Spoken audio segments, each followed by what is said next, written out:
I've transmigrated into a novel, ending up in the body of the nanny in a story about a real and fake heiress. The wealthy parents said, "You actually went to work as a waitress in a hotel to earn money, didn't we give you an allowance? Or are you doing this on purpose to embarrass us?" I rolled my eyes and chimed in, "Yes, yes, you deposit 500,000 into the second daughter's account every month, but over the past 8 years, you've only given the eldest daughter 5,000.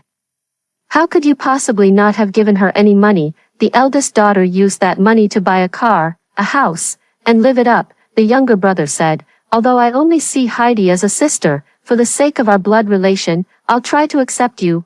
I passed by and said, yes, you don't know this, but you're your father's illegitimate child, and the lady still doesn't know about it," the fiancé of the real heiress said. "I like so don't get any delusions," I said. "And you shouldn't get any delusions either, the young lady already has a boyfriend, and he's the crown prince of the Beijing circle. Who do you think you are?" While slacking off at work and squatting in the restroom, I came across a story about a real and fake heiress, and it made me so angry that I cursed all the characters in the book, including the female lead. Of course, I cursed the author the most. Then when I stood up, my vision went black, and I transmigrated into the book. A dog-like system let out a sinister laugh. "Ha ha ha, since you think the author must have water in their brain to write such a work, I'd like to see what you can do once you're inside." I went in, but I didn't become the female lead. I became the female lead's nanny. The female lead is about to get scolded again. "If you were this clear-headed, reader, what would you do?" the system said sarcastically. The real heiress, Kathy James, was criticized again because today is the birthday of the fake heiress. Heidi James, Jim, Wendy, and Andy took Heidi James to a 5-star hotel to celebrate and invited many classmates and friends along. Halfway through the party, Kathy James walked in carrying a trendy dish and performed a dazzling, flaming rose routine in front of everyone. Many people at the scene recognized Kathy James as the true heiress of the James family. Now it's over. The James family has lost a lot of face and immediately forced the real heiress to resign and return home. "Why did you have to show up there? Did you deliberately ruin your sister's birthday?" Wendy was absolutely furious. She was someone who valued her pride above all else, and Kathy James had completely humiliated her today. Jim's face was dark and stern, and he remained silent, exuding an intimidating presence. Andy rushed forward and shoved Kathy James. "I think you're just jealous that we're celebrating our sister's birthday and not yours, so you wanted to ruin tonight's party, didn't you?" Andy is a little chubby and doesn't know his own strength. Kathy James stumbled and fell to the ground. The beauty shed tears but still refused to speak up in her own defense. I felt a bit sorry for her, but also extremely frustrated that she wouldn't improve. The reason I scolded the female lead earlier was because I felt she only knew how to eat with her mouth but not how to speak up. Heidi James glanced triumphantly at Kathy James, then moved closer to Wendy and said in a fake sweet tone, "Mom, don't be angry. I'm sure sister didn't mean to do it on purpose. Sister probably came to check it out because she regretted turning down your offer to celebrate her birthday earlier. Sister was wearing a mask at the time." But who would have thought Lily has such sharp eyes and recognized her right away? Can't blame sister for that. I know about this. The reason Kathy James turned it down was simply because yesterday happened to be a weekend, which is her workday. Since all her colleagues already had plans, she couldn't take time off or swap shifts, so she had to reluctantly decline the birthday celebration invitation. Who would have thought it would be such a coincidence, with so many 5-star hotels in City C? They just happened to go to the very hotel where Kathy James works part-time to support her studies. Don't defend her anymore. She ruined your birthday, and so many of your classmates were watching. Wendy was so angry that she slammed the table. Heidi James has been the apple of her eye since childhood, and she has poured so much effort into her. Heidi has always been the child praised by everyone in their circle. She simply can't be compared to Kathy James, her own timid and hesitant biological daughter. Damn, I'm really going to be pissed off by this family. The damn system kept shouting in my head. If you think you can do better, then go for it. I'll give you the money. If you do a good job, I'll even give you the author's earnings. The author's earnings. With writing this terrible, how much could the author possibly make? I rolled my eyes and asked, according to statistics, including tips and channel fees.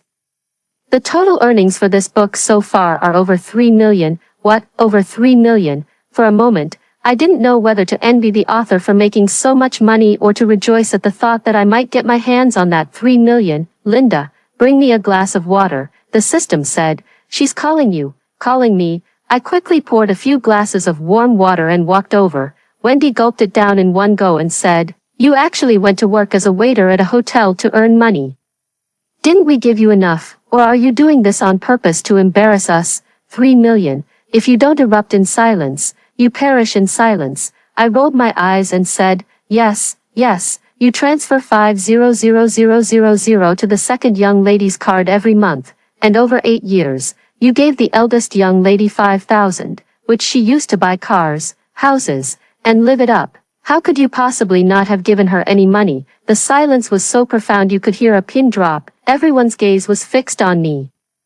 Kathy James even forgot to cry, and Heidi James's smug smile froze on her face. "What do you mean?" Jim sat up straight and asked me coldly. Although the character in the book is a bit imposing, even if a domineering CEO were standing right in front of me, I wouldn't back down. That's just how we poor folks are. I gritted my teeth, forcing myself to hold my ground, and said, "Madam said she gave money to the young lady. May I ask when and where it was given?" "I've never seen Madam give the young lady any money at home." Wendy widened her eyes and said, "Of course, we transferred it directly to her bank account. Is that so? Show me the transfer records." Wendy shot another glare at Kathy James. "Is that what you told them? That we mistreated you and didn't give you money?" Kathy James shook her head repeatedly. "Mom, I never said that to them." Of course she never told anyone. After all, I read it in a book. "You still dare to lie and slander us in front of others." Wendy cursed and was about to slap Kathy James. The system snorted, All you do is stir up trouble. Just watch." I replied in my heart, then pushed Wendy away and shouted, "What are you so guilty about, ma'am? Why don't you show us the transfer records?" Wendy looked at me in disbelief. "This is rebellion, rebellion. How dare you lay hands on me?" Jim and Andy also shielded Wendy. "What are you doing? Trying to hit someone?" "Linda, what are you doing? You've been with our family for so many years. Don't you know us by now? How could we possibly mistreat your sister?" "Sister, please talk some sense into Linda. She only lied to stand up for you." "How shameless, claiming to have given money but unable to provide any transfer records. Clearly guilty conscience, now trying to hit someone and even shifting the blame. Is this the upbringing of James' family in City C?" Jim's face turned pale. "Show her the transfer records." We all turned our gazes toward Wendy again. Wendy asked again, her voice trembling, "Wasn't it you who transferred the money to her? Speak up. Why aren't you saying anything? Have you all lost your tongues?" I slammed the table so hard it shook the room. "Awesome, really awesome. The feeling of a worker cursing out the boss is so satisfying it sends shivers down my spine, and I already wanted to curse them out while reading the book. But now I get to do it right to their faces. Gave your own daughter 5,000 yuan 8 years ago, and you're so proud of it that you bring it up for a lifetime. If the young lady doesn't go to work, is she supposed to go pick up trash? Look at all of you, well-fed and plump with big heads and ears. Can't you see the young lady is as malnourished as a bamboo stick?" Kathy James tugged at me. "Linda, stop talking." I pushed her hand away and pointed at her forehead. "Stop, stop, stop. Did your mother die, or your father? No money, no love.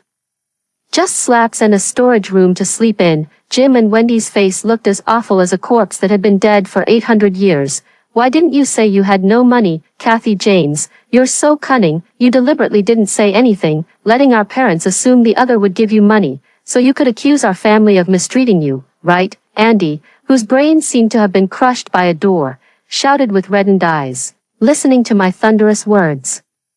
The system had no idea where to hide and didn't dare say another word. "Talk, talk, talk. Hasn't the young lady told Jim James many times? And Wendy, search your conscience. Hasn't the young lady told you? What did you say? That you shouldn't be vain, that it's not easy for adults to earn money. Who the hell said that? And let me ask you, didn't your sister once ask to borrow money from you? Do you know what she needed the money for?" "The elderly woman who found her was sick and hospitalized. And she had no money, so she had no choice but to borrow from you." "What did you say?" "You said, I knew it. You only came back to our family for money. Don't even think about it. Everything in this house belongs to me and my sister Heidi." "Was it you or the dog who said that?" The three of them suddenly couldn't speak, because those words were exactly what they had said. Jim opened his mouth, and it took him a long while before he finally said to Kathy James, "I don't know. You should have made it clear to us." Kathy looked up at him and said, "I've already told you. I have no money, and no one is giving me any. You told me to ask my mom for it. My mom told me to get lost." I looked at Wendy in disbelief. Is this something a biological mother would say? Did you bring Kathy back with the intention of harvesting her organs? The others were also staring at Wendy in shock, but after hearing my words, they looked at me with expressions as if they had just eaten something disgusting. Suddenly, it dawned on me, I get it. If it's not about harvesting her organs, then it must be about the bride price, right? You contribute nothing, and once Kathy grows up, you can get a hefty bride price. What a foolproof business plan, Jim said. This is our fault. We brought Kathy back only because she is our child, without any ulterior motives. Really, I don't believe it. Then why was Kathy living in the storage room? Wendy said with a dark expression. It was our mistake not giving Kathy an allowance. But when did we ever make Kathy live in the storage room? Oh, then where did Kathy live? I asked Wendy curiously. Wendy was suddenly speechless because she had no idea where Kathy lived. Finally, she stammered, She lives on the second floor, doesn't she? The second floor was for the younger generation, while the third floor was their bedroom and study. She assumed Kathy lived on the second floor, just like the other two children. Andy said hoarsely, "Mom, I've never seen Kathy James on the second floor." "Oh, really? Talking nonsense with your eyes wide open.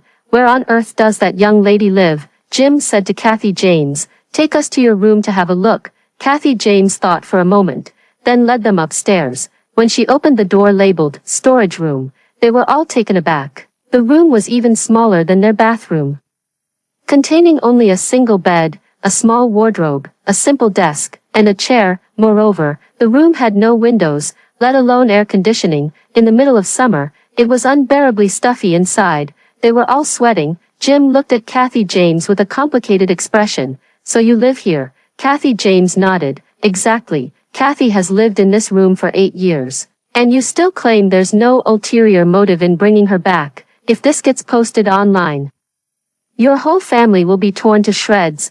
Wendy covered her mouth and burst into tears. "What? Now that I mentioned posting it online, you're putting on an act. Isn't it a bit too late for that?" Ignoring me, Wendy pulled Kathy James into her arms. "Kathy, my daughter, you've suffered so much. It's all my fault. The system was thoroughly scolded by me and kept saying in my mind, 'Host, well done, keep it up.'" At the same time, the sound of the balance increasing echoed incessantly. "As a worker, I can't stand that sound. Hearing it drives me absolutely wild," I said sarcastically. "Exactly. She lived better when she was with her mother-in-law. Who would have thought that the parents who once held their daughter and promised to make it up to her would turn out to be the ones who harmed her for 8 years? Jim's eyes also reddened, and even Andy felt a pang of sympathy for Kathy James. Heidi James gritted her teeth in fury behind them, her eyes darting around before she prepared to collapse to the ground. Sis, what's wrong with you?"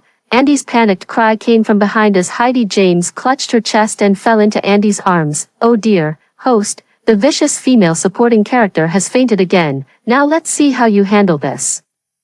The system gloated, finally remembering its purpose, to watch me trapped in this terrible novel with no way out, proving that its master's writing was correct. The few people were greatly shocked and could no longer spare the effort to comfort Kathy James. Anxiously carrying Heidi James downstairs, they were about to rush her to the hospital. You guessed it, Heidi James suffers from the common affliction of fake heiresses, a heart condition. However, from what I read in the book, her heart condition isn't serious at all and certainly not something that would cause her to faint at the drop of a hat. In fact, she has repeatedly used her heart condition to frame Kathy James. The system urged me to follow along, but even if it hadn't, I would have gone anyway. It's all about the money. I got into the back car with Kathy James and followed them to the hospital. By the time Jim carried Heidi James out of the car, she had already woken up, with a pale face and her lips bitten. She said guiltily, "Mom, Dad, it's all my fault for being in poor health and making you worry." I pulled Kathy James out of the car and quickly walked up to them. My eyes were so excited they were turning red, knowing that Mr. and Mrs. James are worried. You should pretend to be sick less often. Andy glared at me. What nonsense are you talking about? How could my sister possibly be pretending to be sick? I said, am I wrong? Last time, when the eldest daughter got first place in her exams, you promised to take her to the amusement park, but because the second daughter has a heart condition and couldn't go, she pretended to faint and fall ill just as you were about to leave, so the plan was cancelled. When they were younger, the eldest daughter tried to please you by cooking a meal herself. That night, you praised her for how delicious it was, but the second daughter pretended to be sick again, claiming it was because she ate the eldest daughter's cooking. Without even asking for an explanation, you immediately scolded the eldest daughter, and also, before, when the young lady was bullied at school by the second young lady's friends, the school teacher notified the parents, you rushed to the school, and the second young lady pretended to be sick, saying that the eldest young lady had scolded her, so her friends stood up for her. She begged you not to blame those people, and when you came back, you punished the young lady by making her kneel in the yard, and also, by the way, the second young lady has pretended to be sick so many times, and each time you've anxiously rushed her to the hospital, but has there ever been a single instance where any signs of illness were actually detected? The sound of the balance increasing, ting ting dong dong, echoed in her mind once again. Heidi James looked at me with shock and fear, her lips trembling without saying a word. And this time she genuinely fell ill, collapsing into Jim's arms. After a chaotic commotion, the second young lady was finally taken to the hospital room. Fortunately, the doctor said it was just due to extreme emotional fluctuations and nothing serious, and she would wake up soon. After the doctor left, I sneered coldly at the James family, who looked extremely upset and didn't know what to say, blind and foolish. They were no longer angry and instead looked at Kathy James with guilt. Kathy, we didn't know any of this, we were wrong, and we will treat you better from now on. You didn't know anything, then why didn't you refuse to eat during meals? Why didn't you refuse to shop while shopping? Now you say you didn't know. Who would believe that? And you say you'll treat me well from now on. You said the same thing 8 years ago. Do you really expect the young lady to fall for your empty promises again? Andy, flushed with anger and embarrassment, snapped, Linda, this is our family matter, please leave. Hey, can't win the argument so you resort to this. Is this hospital yours? You tell me to leave and I have to. Kathy James tugged at my sleeve. Linda,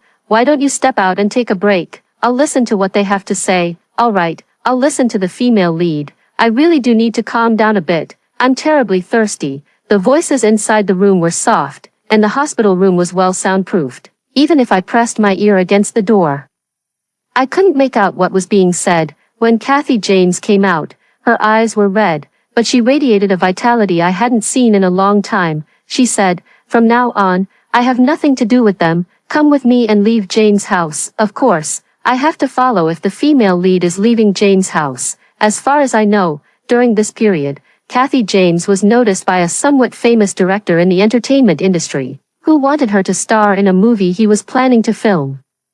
Kathy James originally intended to refuse, but her mother-in-law had been in poor health, and she was in desperate need of money, so she had no choice but to agree. She ended up with an irresponsible and utterly terrible agent. Not only did he make her accompany clients for drinks, but he also drugged her and sent her to the bed of a wealthy investor. Fortunately, she was rescued at the last moment. When leaving the James house, Wendy tearfully said to Kathy James, Kathy, I know we broke your heart, and we realize we were wrong. You will always be a daughter of the James family. Take this key. It's for a luxury apartment we bought in the city center. It's never been lived in, and from now on, it's yours. Jim also felt very guilty and said he had transferred $3 million as living expenses into her account, promising to send more money next month. Heidi James, with red-rimmed eyes and tears streaming down her face like pear blossoms in the rain, apologized to Kathy James. Sister, I'm sorry, I was wrong before.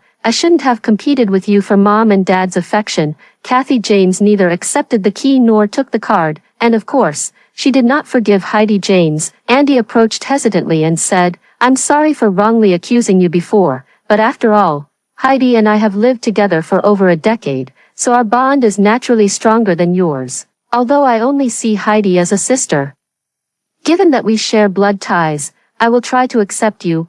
I happened to be passing by them with my suitcase, and upon hearing this, I said, yes, you don't know, do you? You're your father's illegitimate child outside, and the lady doesn't even know about it." Another moment of silence followed, and everyone stared at me in shock, as if what I had just said was some kind of unbelievable fantasy. "Yes, I'm talking about you. You are Mr. James's illegitimate child. Back when the lady gave birth to a stillborn, he brought you to her and claimed you were her child," I said, pointing at Andy. "Linda, what nonsense are you spouting, Mr. James yelled. Wendy stared blankly at the furious Mr. James, her lips trembling as she asked him. "Is what she said true, Mr. James stammered in explanation. You can't believe her. She's just saying nonsense because she can't stand to see us happy. How could Andy be an illegitimate child? Look at his nose and eyes. They're exactly like yours. Of course they're the same. Isn't he the child of you and your wife's twin sister?" I sneered. "Jim James," Wendy shouted, then lunged at Jim and started hitting him. Andy seemed to be stunned by the news. He looked at us with despair and confusion, then turned and ran out. Heidi James tried to stop Andy from leaving while also attempting to break up the fight, but ended up being slapped to the ground by Wendy, which triggered her illness again. I quickly grabbed Kathy James and left the villa. Kathy James still entered the entertainment industry, but this time, I was her agent. After finishing the movie, she gained some popularity and accumulated over 3 million fans, seeing Kathy James become a star. Heidi James couldn't swallow her anger, resenting that Kathy James and I had stirred up trouble in the James family before leaving. Jim and Andy were kicked out. Wendy had planned to divorce, but Jim absolutely refused, not because he loved Wendy, but because the James family's company actually belonged to Wendy's family. Jim was just a son-in-law who married into the family. If they divorced, he would have nothing. Heidi James was torn between worrying about Jim and Andy and comforting Wendy, running back and forth between the two until she was completely exhausted. However, because she tried to please both sides, Wendy also disliked her. She entered the entertainment industry with a grudge, determined to make Kathy James and me look bad. With her delicate appearance and long-standing manipulative charm, she managed to gain nearly 1 million male fans within just 2 months through a variety show. That day, I helped Kathy James secure a spot on a variety show. When we arrived at the filming location, we were surprised to find that Heidi James was actually there too, and even more amazingly, Kathy's fiancé Sam had also come. Kathy James used to work odd jobs, and one night on her way home, she encountered Grandma Smith, who had Alzheimer's, on the street. She accompanied her to the police station and didn't leave until her family arrived. That time, because she came home late, she was severely scolded by Wendy. After Grandma Smith found out she was the true heiress of the James family, she arranged for Sam to be engaged to Kathy James, but the one Sam has always loved is Heidi James. When she saw them, Kathy James paused her steps for a moment, then walked over naturally. Sam cast a disdainful glance at Kathy James, then attentively held an umbrella for Heidi James and unscrewed the bottle cap for her. However, Heidi James said softly and sweetly, "Brother Sam, you should hold the umbrella for Sister Kathy instead." Sam said impatiently, "She has hands of her own, don't bother with her." Heidi James smiled at Zhang-Chi, looking extremely pleased with herself. I quickly took out an umbrella to cover both Kathy James and myself, then opened a bottle of cold water and handed it to Kathy James before giving Heidi James a challenging look. Heidi James's face immediately darkened. Kathy James didn't drink the water. She took the umbrella from my hand and handed the water back to me. "Linda, I'm not thirsty, you drink it." She had indeed finished a bottle of water when she got out of the car, so I didn't refuse and drank it all in one go. Refreshing. The show was recorded in groups. Kathy James was paired with another male star, Kevin, who was highly skilled in acting but not very popular. Sam used some tricks and successfully ended up in the same group as Heidi James. Kathy James and Sam's groups both went to the mountains to pick mushrooms. In the end, Kathy James and Kevin came back with a small half-basket of mushrooms, while Heidi James and the others only managed to gather a single layer of mushrooms in their basket. Without comparison, there would be no sense of loss. Heidi James and Sam both looked quite displeased. I read the book and learned that the reason they only gathered so few mushrooms was because the two of them had gone into the woods, hiding together and being affectionate while talking badly about Kathy James. Kathy James looked at their basket, her brow furrowed tightly. because the program team said that today's lunch ingredients for everyone are self-sufficient, meaning our lunch will only consist of the vegetables picked by other groups, the chicken we killed ourselves, and the mushrooms they picked from the mountain. Kathy James then walked over to them and said, "Some of these mushrooms are poisonous. Let me help you pick them out." Heidi James forced a smile and nodded in agreement, while Sam clicked his tongue impatiently. As Kathy James threw away the mushrooms one by one, the smile on Heidi James's face turned into tears. "Sister, I know you don't like me, but these mushrooms were all picked by me and brother Sam with great effort. You can't treat us like this. Some of the mushrooms are clearly not poisonous. Why did you throw them out?" "I've already said that Brother Smith and I are just like siblings. I won't come between you and Brother Smith." Heidi James's male fans online exploded, leaving extremely harsh comments in the comment section. Sam disliked Kathy James even more. "Can you stop targeting Heidi all the time? Do you even realize how disgusting you're being?" Kathy James paused her movements, then put down the mushroom in her hand and slowly stood up from the ground. "Since you all say I'm targeting you, then later you can eat your own mushrooms. Don't share any with us." Heidi James's face stiffened. She knew Kathy James had grown up in the countryside and had more knowledge about mushrooms than she did, so she hesitated to agree. When Sam saw that Kathy James had a mushroom in her basket identical to the one she had discarded, she also felt that Kathy James was targeting them. Without waiting for Heidi James to speak, she immediately agreed, "Fine, we'll eat it ourselves then." Online opinions were divided. Some claimed Kathy James was engaging in female rivalry, others said Heidi James and Sam were truly unfortunate, and some even argued that the mushroom Kathy James had just picked was actually poisonous and that she hadn't targeted them at all. In the end, both Heidi James and Sam were sent to the hospital. Fortunately, the program crew intervened in time, and since they hadn't eaten much, nothing serious happened. This production team isn't great either. They clearly knew some mushrooms were poisonous, but for the sake of popularity, they waited until the participants had eaten some before stepping in to stop them. Now the internet is in an uproar. Kathy James is so malicious. She knew they were poisonous but still let them eat. How can there be such a vicious woman like Kathy James? Get Kathy James out of the show. Heidi James and the others said Kathy James was targeting them, so aren't they just getting what they deserve? Why don't you go sit on the Leshan giant Buddha? I'm both angry and excited. Angry because these netizens are also blind, and excited because there's more money coming in. Have you eaten shit? You're not vicious. Why didn't you just stop your master from eating it earlier? How can there be a brain-dead man like you? I really wish you could just get the hell off this planet. When you help them pick it up, they're unhappy. When you don't help them pick it up, you're unhappy. What the hell are you? These fans of Heidi James were scolded into silence, and in the end, a few who rushed in too quickly have now been criticized by netizens to the point of leaving the internet. Heidi James once again made hypocritical remarks online. "Everyone, don't blame my sister. This time, I misunderstood her. It's all because I made my sister dislike me.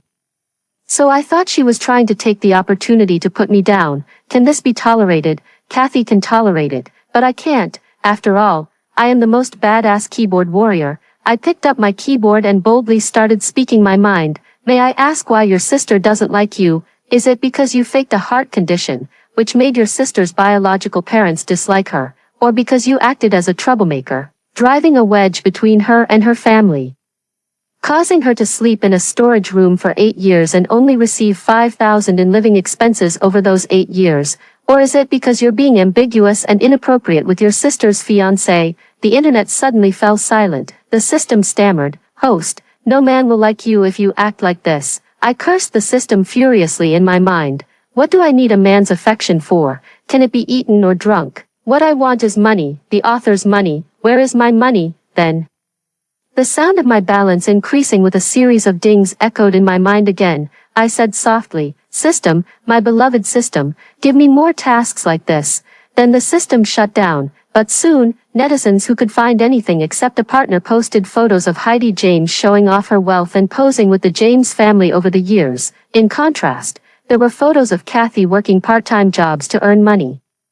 An all-knowing netizen posted photos of Sam and Heidi James hugging and cuddling, and an anonymous netizen who knows Sam confirmed that Sam is Kathy's fiancé. This incident caused a huge uproar, and the stock prices of the Smith and James families plummeted severely. It scared the Smith and James families so much that they almost fainted. In the end, the Smith family took Sam back home, and Kathy and I happened to pass by. Sam was still cursing and grumbling. Kathy James. Do you think I'll give in just like that? I like Heidi, so don't even dream about it. I rolled my eyes and said, you shouldn't be dreaming either. The young lady already has a boyfriend, and he's the crown prince of the Beijing elite circle. Who do you think you are? Sam froze for a moment, then started shouting frantically, impossible. How could someone like Kathy James catch the eye of the crown prince of the Beijing elite circle? Lucas already has a girlfriend. If he finds out you're trying to ride on his coattails, he won't let you off the hook. Kathy James glanced at him but said nothing. However, I was unusually excited about the confrontation and retorted, so you know the crown prince has a girlfriend, then you must not know that his girlfriend is Kathy. Sam didn't believe it at all. I took out my phone and showed it to him. Look, on October 1st. Kathy said she was going to climb Huangshan. This was the Weibo post Kathy made that day. Then I continued scrolling and showed him, look, the young master also posted on Weibo right after, saying he was going to climb Huangshan too. Coincidence? It's all just a coincidence. Sam was acting like a madman. Luckily, their family's bodyguards had him firmly restrained, or I was afraid he might bite me. I showed it to him again. Look, when Kathy was filming in the Wind crew, she posted a Weibo saying she was so hungry and wanted to eat hot pot. The next minute, the young master had someone pack hot pot for 20 people. Do you think this is also a coincidence? Sam was a bit devastated. After all, he had always thought Kathy liked him, but Kathy was good to him, and the food she brought him was all made by Grandma Smith. Grandma Smith made 2 portions specifically to help her and Sam develop their relationship. However, after Kathy James delivered the food, Sam would tell her to leave, and he would eat with Heidi James. Heidi James was extremely proud of this. Actually, Kathy didn't take it to heart at all. She was just helping Grandma Smith deliver a meal to her grandson. Moreover, Grandma Smith even gave Kathy quite a few gifts. Of course, none of that is important. What matters is that I read in the book that Sam had actually already developed feelings for Kathy without realizing it, and ended up becoming the second male lead in a chasing his wife to the crematorium trope. I'm just helping him recognize his own feelings ahead of time. Probably by this time he had also recognized his heart, knowing that Kathy had a boyfriend, and he struggled to break free from the bodyguard's grip, but the bodyguard's hands were like iron clamps, and no matter how hard he tried, he couldn't break free. Even so, he kept shaking his head, insisting it was all fake, that Kathy loved him. I glanced back and saw Kathy sitting in the car, scrolling through her phone with a blissful expression, not even looking in this direction. I knew she was being lovey-dovey with Lucas again. Look, they have matching couple hats. Look, they went skiing in Switzerland at the same time. Look, they watched the stars together. Sam shook his head, his eyes red and his spirit broken. Look, Lucas is here to pick up Kathy, I said, pointing over there. Sam turned around just in time to see Lucas holding Kathy in his arms and thoughtfully buying her a cup of milk tea. Then he fainted, but I think it was also due to heatstroke, not because I made him angry. I immediately ran away, and the 2 bodyguards didn't chase me. Instead, they took Sam to the hospital by car. After that, Sam came to Kathy's building every day, trying to win her back in a dramatic way, and it even made it to the trending searches. Sam was widely criticized online. The Smith family had no choice but to send Sam abroad, and Sam was essentially considered a failure, with no place left for him in the Smith family. Lucas and Kathy made their relationship official, causing an immediate uproar online. The more netizens dug into their relationship, the more they became obsessed with the couple, constantly joking about bringing the marriage registration office to them. Meanwhile, Heidi James was kicked out of the James family by Wendy, and along with her, Jim and Andy were also expelled. Jim and Andy took their anger out on Heidi James, beating and scolding her, and even took the money she earned from variety shows and Weibo. After being kicked out of the house, Jim and Andy found out about this and came every day demanding that Kathy support them, but in the end, Kathy shamed them so much they had nowhere to hide. They never dared to show up again. When I came home from work at night, I suddenly felt a sharp pain in the back of my head. My vision went black, and I passed out. When I woke up, I found myself tied to a chair. Jim and Andy were sitting nearby, eating instant noodles. Their clothes were wrinkled, and their hair looked like it hadn't been washed in a long time. They looked like two filthy beggars. It seems Wendy's team really went hard on them. Host, you've been kidnapped. I wonder what you're going to do about it. The system snickered mischievously. It was my first time being kidnapped, and I was terrified. I had just saved over 2 million. What if I died before I could even spend it? Trembling, I asked the system, if I die in the book, will I die in real life too? The system paused for a moment and said, no, that won't happen. I breathed a sigh of relief, but then my heart tightened again as I thought of something. So my bonus won't be reset to 0, right? The system replied impatiently, no, then it's fine. I let out a long sigh of relief and stretched my legs.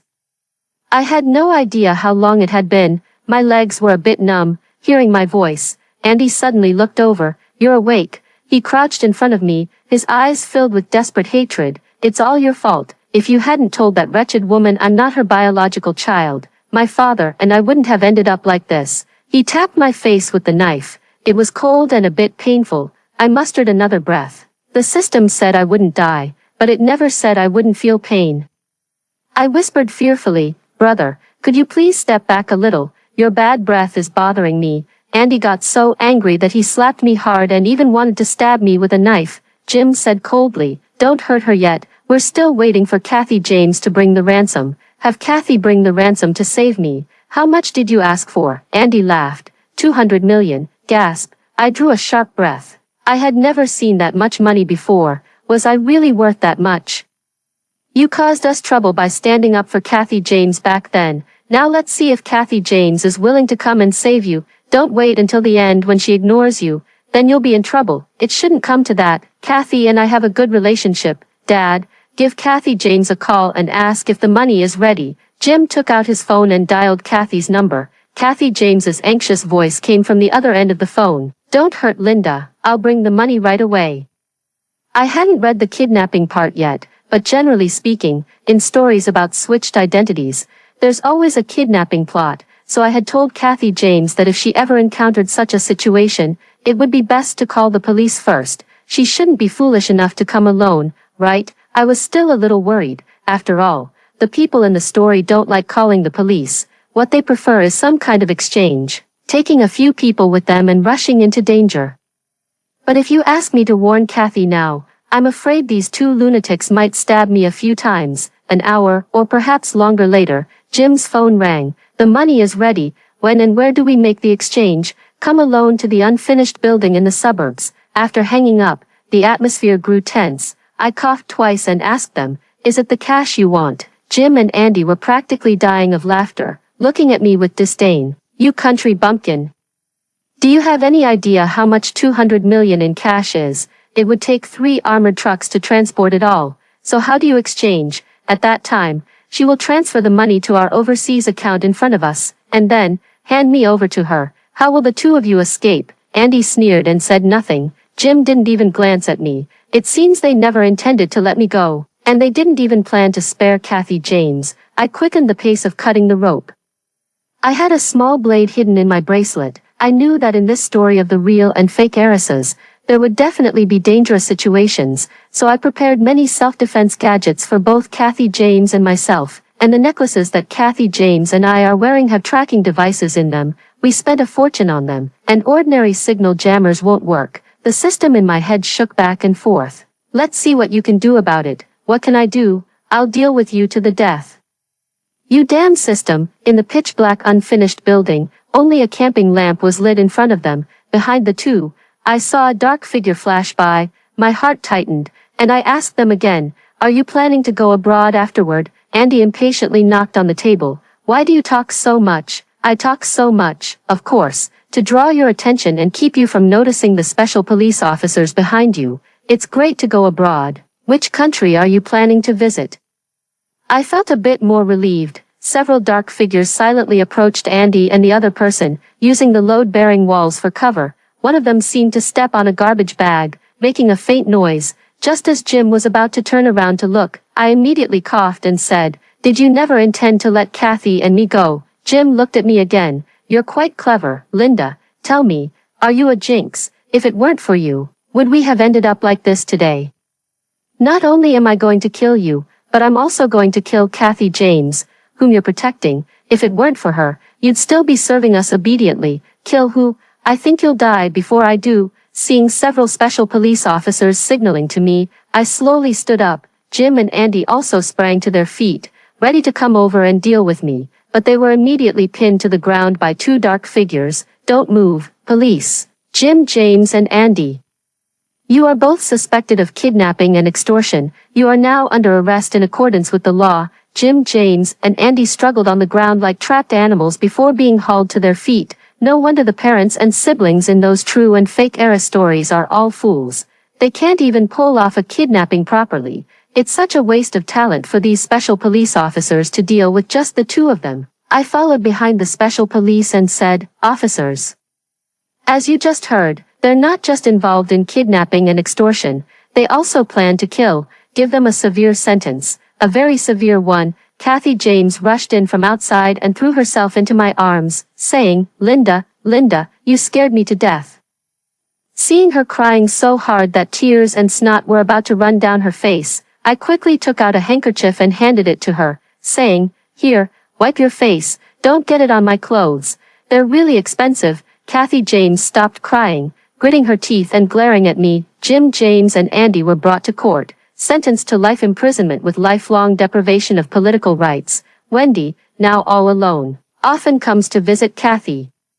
Bringing food and scarves she knitted herself. Kathy rejected everything, but she still often came to watch Kathy from afar. It seemed as long as Kathy was doing well, she was satisfied. Kathy felt this wasn't right, and I said, Leave it to me. I quickly ran over and said, Mrs. James, I know you want to make it up to Kathy, but the damage has already been done. The only thing you can do now is not to appear in front of Kathy and make things difficult for her. Seeing you reminds Kathy of the difficult times she went through in the past. Actually, that's not the case.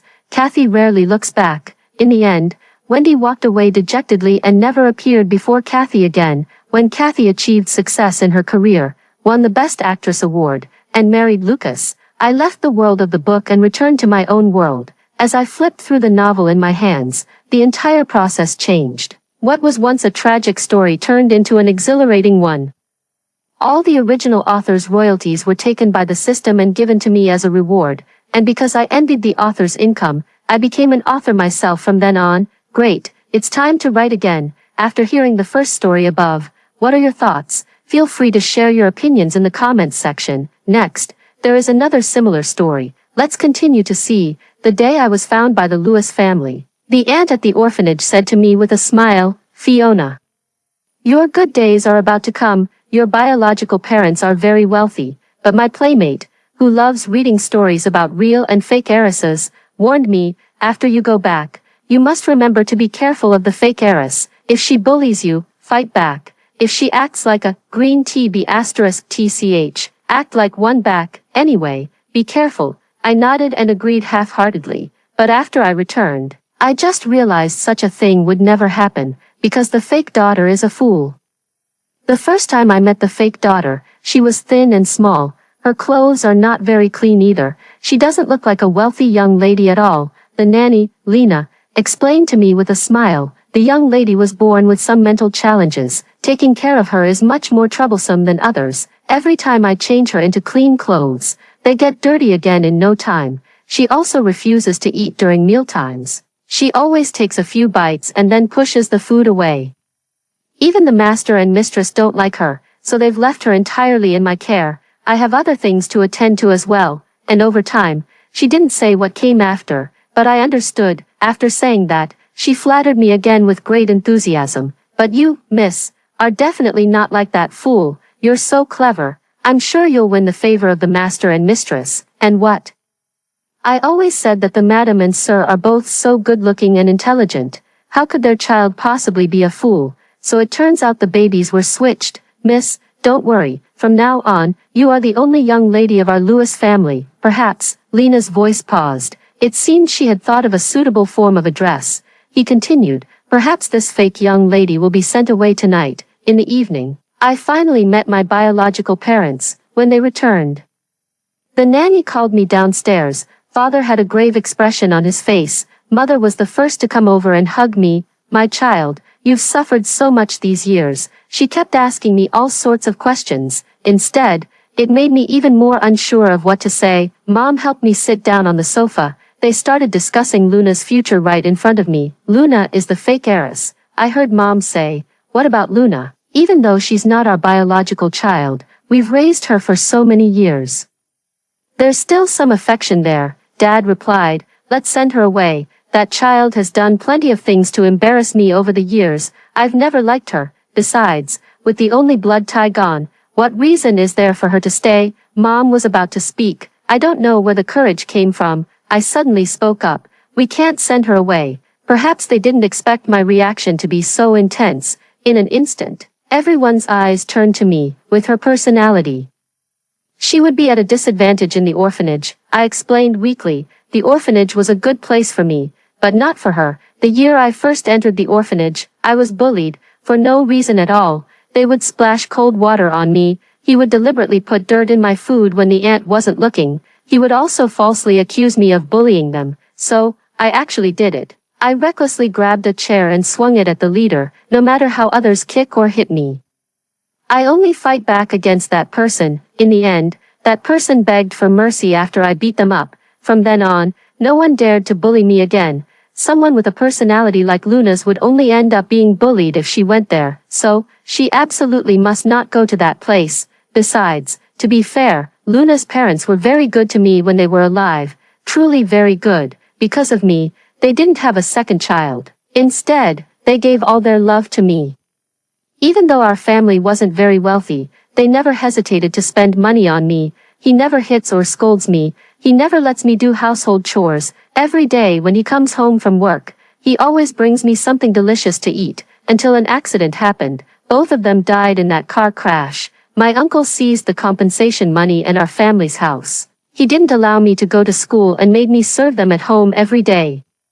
Not a single person from the entire clan stepped forward to stop this, all because I am a girl. The month I spent at my uncle's house, I don't know how many wounds I had on my body or how many beatings I endured. I only knew that I didn't want to live like that anymore. So, I ran to the school. I begged the teacher to help me call the police. A few days after my uncle was locked up, he was let out again without much consequence. But I ended up in an orphanage. At least it wasn't too bad. But I didn't expect that Dad would actually do it because of one sentence I said, leave her behind. But this seemed to further confirm Lena's thoughts, because the way she looked at me started to become different. During the meal, I met my so-called brother. He looks quite handsome, but seems a bit cold, devoid of emotion. However, what surprised me was, Luna actually didn't join us for the meal. She stays in the kitchen with Lena. Xiaoya always makes a mess at the dinner table when she eats. So we ended up eating separately over time. Mom explained to me. Dad glanced at my brother. Look at me again, she said. I've already spoken with the school, so you can rest at home for a week. Feel free to go out and do some shopping for clothes. After a week, get ready to attend your brother's school. Even though my name was changed, the Lin family still didn't have the confidence to announce it publicly. Luna and I ended up in the same class. The nanny is responsible for picking up and dropping off me and Luna, but Eric Miller doesn't come with us. He has someone else to pick him up, because he has other classes to attend. However, on the very first day of class, I noticed something was off. Luna's seat was in the last row. I was assigned to sit next to her. Look closely. Her desk was completely covered with all sorts of offensive words. Go die, you idiot, trash. Having someone like you in our class is a disgrace.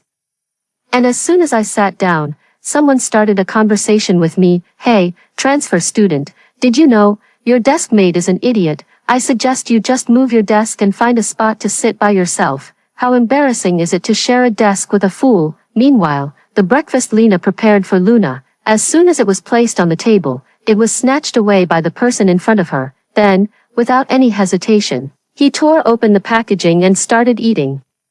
It seemed like he had been doing this for a long time. I sneered. Is that so? Then what do you call someone who even takes food from a fool? Are they worse than a fool? The boy who was eating also heard what I said. He gave me an unhappy glare. I suggest you don't go looking for trouble. What's it to you if I eat her food? I'm not eating yours. It's none of my business, but I'm going to interfere anyway.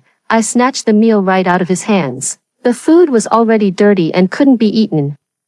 I threw it directly into the trash can, then I placed my own meal in front of Luna. Eat, I said. Luna glanced at me blankly, then hesitantly picked up the food in front of her. Seeing that the boy was about to snatch it again, I casually picked up a book and threw it right at his face. Not good at anything else, but at the orphanage, I still have some survival skills. At the same time, I also heard the voices of people around me discussing, damn.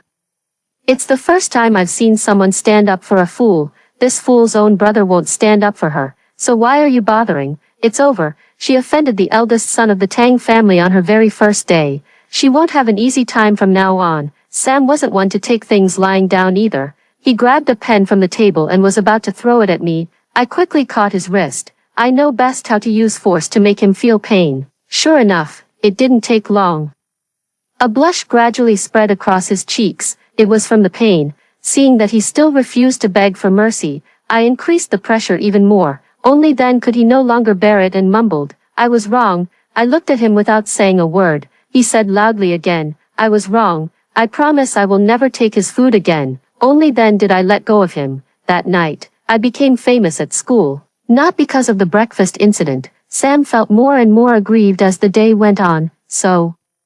After school, he stopped me at the school gate. Although I don't hit women, you've gone too far. I've decided to give you one hand. I'll only use one hand. I didn't give him a chance to speak. I slapped him directly across the face. Before he could react, I threw him to the ground with a shoulder throw. He probably didn't control his strength when he fell. It must have damaged his brain. After getting up, not only was he in a good mood and looked happy, he even insisted on becoming my sidekick.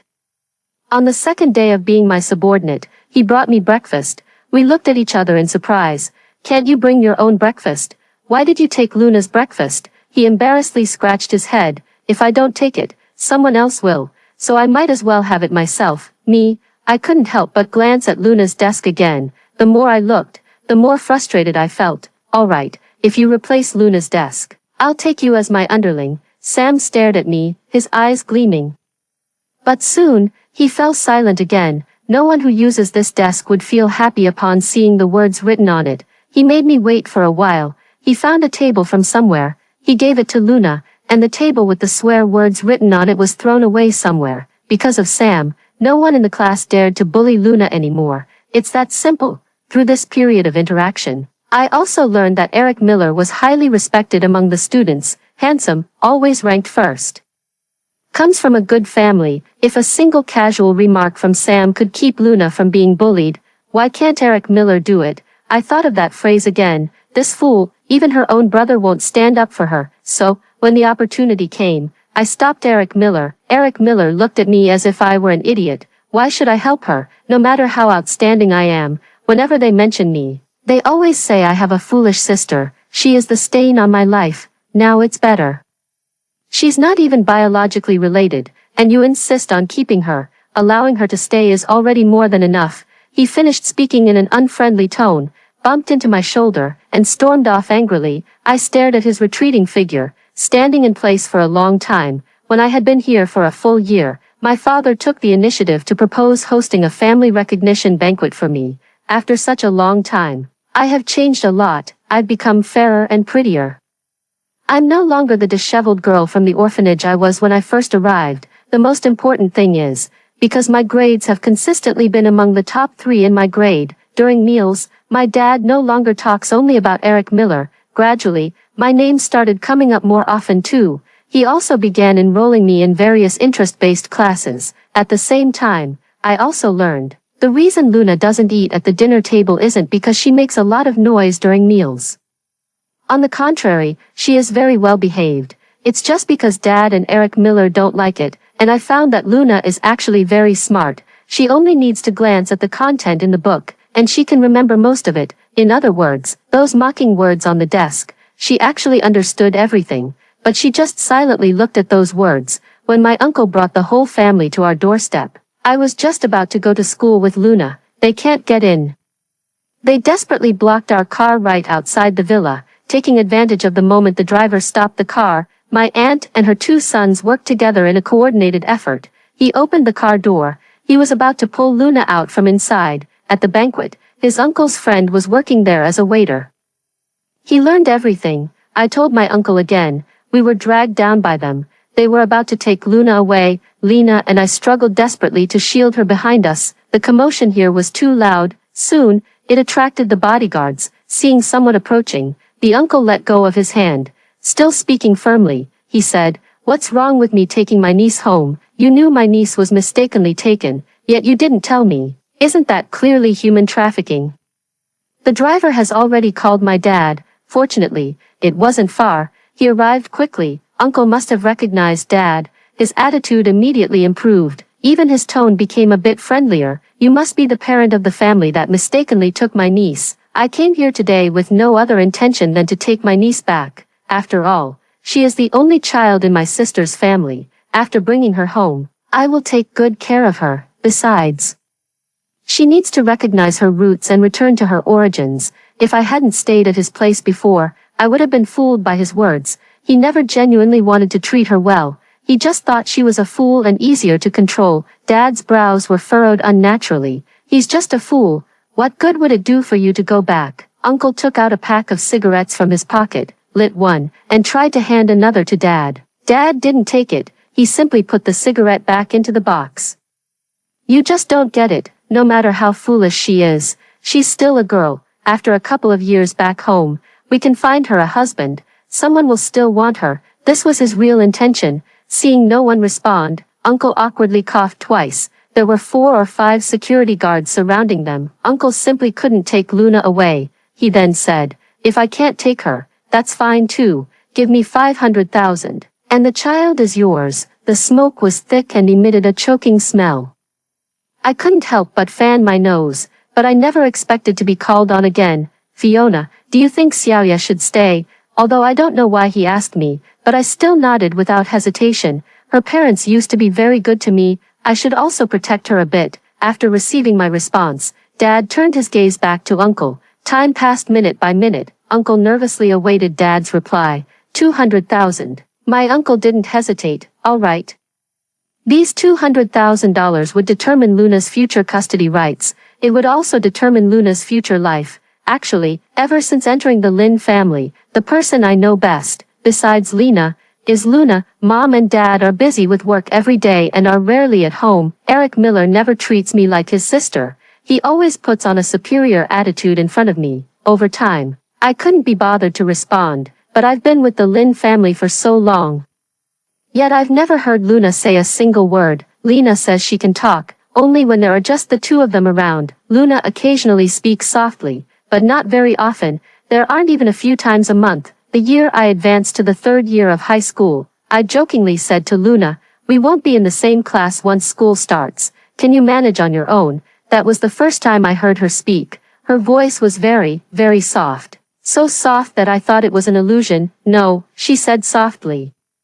I don't know how to describe how I feel at this moment. It was an indescribable feeling. It was also the first time I felt that Luna might have accepted me in her heart. Perhaps so. The end of senior year, after the results came out, I was successfully admitted to the best school, but I was still the one who went home most frequently in the dorm, because I couldn't stop worrying about Luna, even though Lena took good care of her. But she's talking to me more and more frequently now. Look, how rare. I'm afraid I won't be able to go back during that time. When I go back again, she stopped talking. Then who am I supposed to cry to? In my senior year of college, just before graduation, my dad took me to meet someone. He was Luna's nominal fiancé before. Oh no, he's mine now. The parents of both families arranged the marriage when the children were not yet born. But Luna is a fool. The Green family would certainly not let their son marry a fool. Of course, it doesn't count, but now it's different. Because I'm back, I am a healthy person, so the marriage proposal was brought up again. Moreover, Dad's business has encountered some problems in the past 2 years. He can't solve them on his own. He needs the Green family's help. This is also the reason why he is so anxious now. Dad took me directly to visit the Green family. The Green family moved abroad a few years ago. I don't know the reason. This year, the whole family has moved back. And my so-called fiancé, George, is the same age as me. Has been studying abroad. To be fair, he is tall and handsome, he has a fair and clean complexion, he does have a good appearance, but talking about marriage is still too far-fetched. After school, Dad Green asked about my grades. He couldn't help but smile a bit more when talking to me. My mom was already very beautiful. During these years in the Lin family, he was provided with delicious food and drinks. I've developed quite the air of a wealthy young lady. Father Green nodded at me with satisfaction. Old Lin, I used to think our fate was too shallow, that we weren't destined to be in-laws, but now it seems we were meant to be in-laws all along. Father responded flatteringly, yes, you see, when I mentioned it to you the other day. Green's father waved his hand. Oh, this is a small matter. I'll have my secretary transfer it to you in a couple of days. Both kids have graduated now, and I was thinking of arranging their engagement soon. What do you think?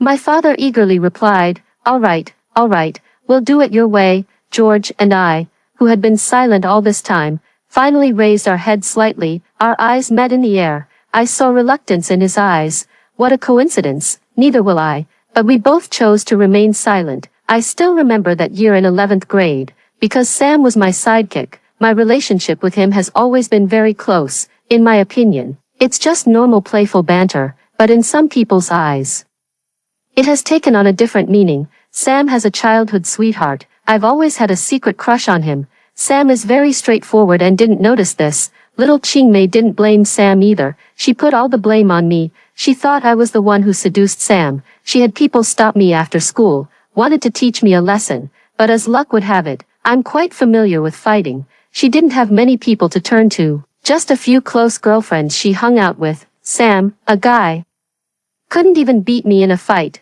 not to mention a pampered young lady who's used to staying at home. Naturally, they ended up getting beaten up by me, but the next day, my father took me to his study for a talk. He asked me why I hit someone. I said, she was the one who brought people to hit me first. This isn't hitting someone, it's self-defense. Looking out from my father's study, just in time to see the layered fiery clouds. How beautiful. Dad let out a sigh. The issue isn't whether you acted in self-defense. Do you know who you hit? The daughter of Deputy Mayor Lee. Do you know how many of our family's businesses need approval from the department? You've caused a huge disaster. Do you know that? Come with me to her house to apologize tomorrow. Tears welled up in my eyes. I stubbornly stared at my father. It was the first time I had spoken since coming home. First, no, that's not my fault.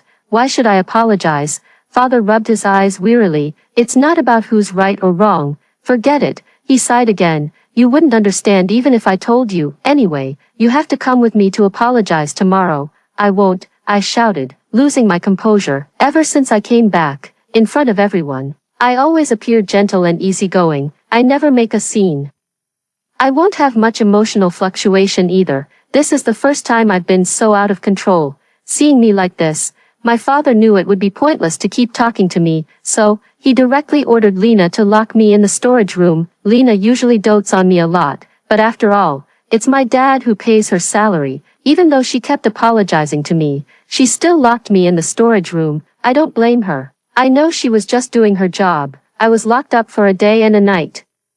No one brought me any food during that time, not even a drop of water. On the evening of the second day, Dad came in. He whispered softly in my ear, "Be good, you must come with me to apologize by tomorrow at the latest, otherwise, you know Luna. If I hand her over to her uncle, no one knows what will happen." It was only then that I fully understood why, when deciding Luna's fate, he will ask me. After coming back from apologizing, I, who had always been in good health, came down with a fever for the first time in a long while. After Lena took care of me and made sure I took my medicine, I fell asleep. In a daze, I felt as if I had returned to my childhood. Back then, my adoptive parents were still alive. A little boy from the neighboring village tried to bully me, but I ended up beating him up instead. In a fit of anger, his parents brought him to our doorstep, but my father scolded them right in front of their faces. "Serves you right. My daughter didn't hit him hard enough. If it were me, I'd beat him to death. If you don't know how to raise your child, I don't mind helping you." Blocking someone on their way home from school. If they dare to do that today, they'll dare to end up in jail tomorrow. Besides, your son, a boy, can't even beat my daughter. What kind of man is he? My daughter is the capable one. My adoptive father stood up for me and scolded that family harshly. A warm sensation pulled me out of my dream.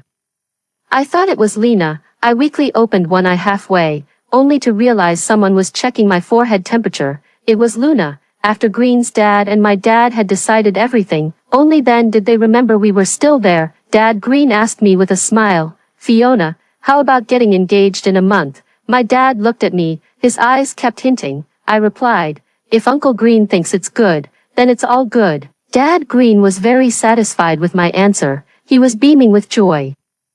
I glanced at George again. The expression on his face remained inscrutable. Dad Green followed my line of sight. The other protagonist was only mentioned now. He walked over and patted George on the shoulder. "Fiona, don't you worry. Although my boy is a bit mischievous, he always listens to me when it comes to important matters. Isn't that right?" George's shoulders twitched unnaturally. I saw with my own eyes that Green's father pressed down harder on George's shoulder. Finally, George nodded. We, who had only met once, just like that, we were bound together. Until the night before the engagement, I still didn't see George very often, only about 3 times in total. The first time was for the engagement. The second time, his father said he wanted to invite me to dinner. The third time, I returned the invitation, when Lena brought me milk. I still have a dazed feeling. Lena placed the milk on the table. I was lying on the bed with my back turned to her. I didn't feel like getting up just yet.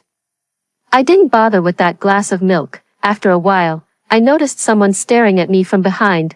I thought it was Lena, so I got up to drink that glass of milk. But it turned out to be Luna. Yeah, only she would be this quiet. If it were Lena, she would have already dragged me out of bed. This time, I didn't try to guide her first. Instead, she was the one who spoke up. "Will you never come back again?" I patted her head. "What are you thinking? Of course I'll come back. Will you abandon me?"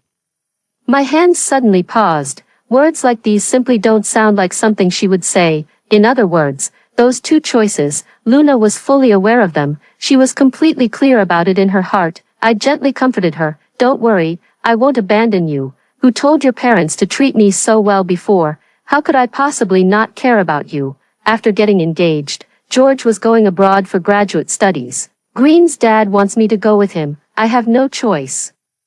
My original plan was to pursue graduate studies domestically, but Green's dad helped me apply to a good university abroad, so, it's not too bad. It's just that I might have to break my promise for now. I can't take Luna with me. I can only entrust her to Lena. I have Lena video call me every few days. Is this the only thing I can do right now? After being abroad for 2 years, Lena and I have maintained a weekly call. Luna mostly just sits there in a daze. Occasionally, she says a few words. Sometimes, when I see her not speaking for a long time, I want to hang up the video call. Then she would softly say, "Don't." Over time, most of the time, we just keep the call connected, while I'm doing other things. That's all there is to it. During the next phone call, Lena very apologetically told me, "Miss, I'm sorry. I plan to resign and return to my hometown during the new year. By then, the Lin family will have a new housekeeper. I will instruct her to call you every week." I didn't know what to say. This is her decision. I don't think I should try to make her stay for personal reasons. I transferred some money to her. I asked her to help me with something. The matter was very simple. She absolutely refused to accept the extra payment. I insisted on not taking it. Only then did she reluctantly accept it. During the summer vacation of the 3rd year, George and I finished our studies. We were preparing to return to our home country. Actually, we had gone back a few times in between.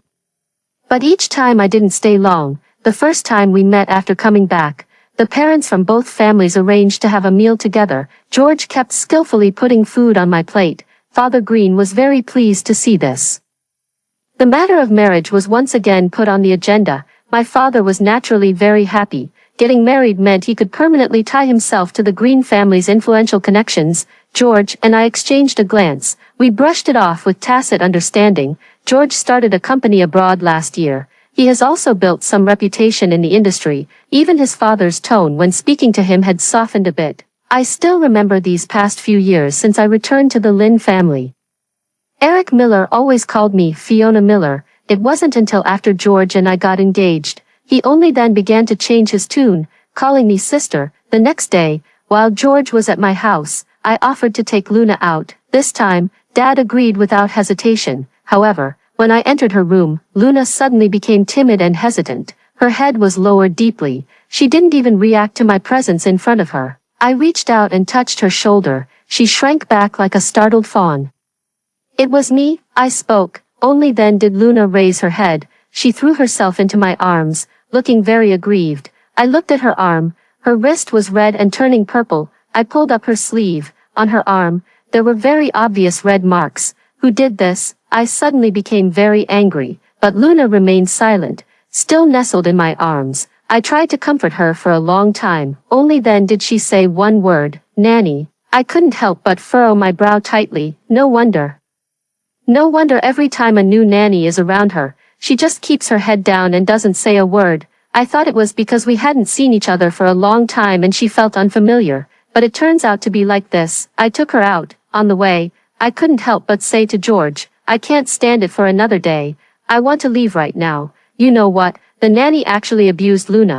But what makes me even angrier is that no one in the family noticed.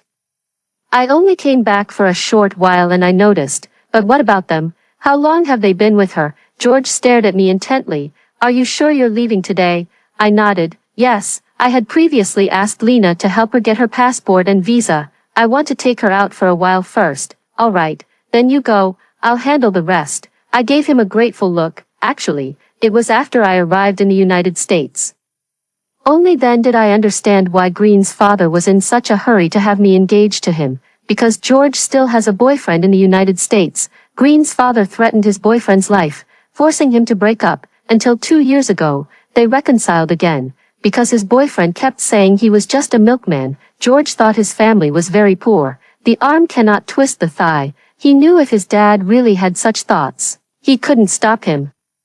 But later he found out that his boyfriend's father was actually the mayor of a city in the United States. George was angry for a while. The two of them made up again, and I kept covering for him. But I also gained quite a few benefits. Thanks to his boyfriend's referral, I successfully landed a job at the largest company in the area. The salary is very high. The most important thing is that I only need to work 4 or 5 hours a day.